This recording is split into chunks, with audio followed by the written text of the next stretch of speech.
तर या ठिकाणी क्वेश्चन नंबर 20 दिलेला आहे. A disc has mass capital M, radius R, how much tangential force. तर आपल्याला टँजेन्शियल फोर्स या ठिकाणी फाइंड करायचा. Should be applied to the rim of the disc so as to rotate with angular velocity omega in time T.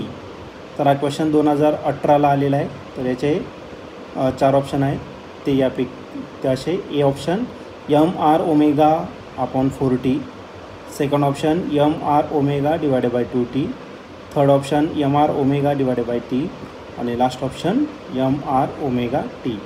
तर बघू याचं answers काय असतं. तर या क्वेश्चनमध्ये असं दिलेलं आहे की एक डिस्क आहे, त्याचं मास एम आहे, रेडियस आर आहे.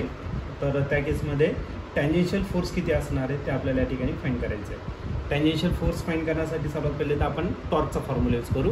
आणि टॉर्क जर घेतला तर टॉर्कचा फॉर्म्युला आहे आय इंटू अल्फा. आय म्हणजे काय, मोमेंट ऑफ इनर्शिया, आणि अल्फा म्हणजे अँग्युलर ॲक्सेलरेशन.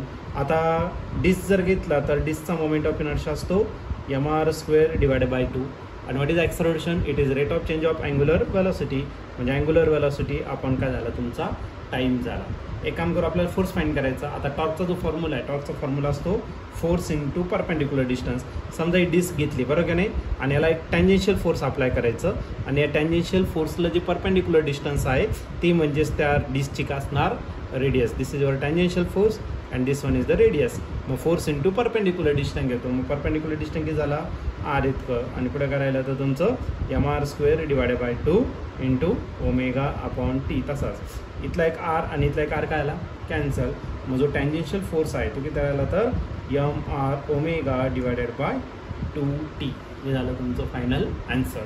जर तुम्ही ऑप्शन जर चेक केलं तर ऑप्शन नंबर बी हा तुमचा राईट ऑप्शन आहे. तर option B is the correct option.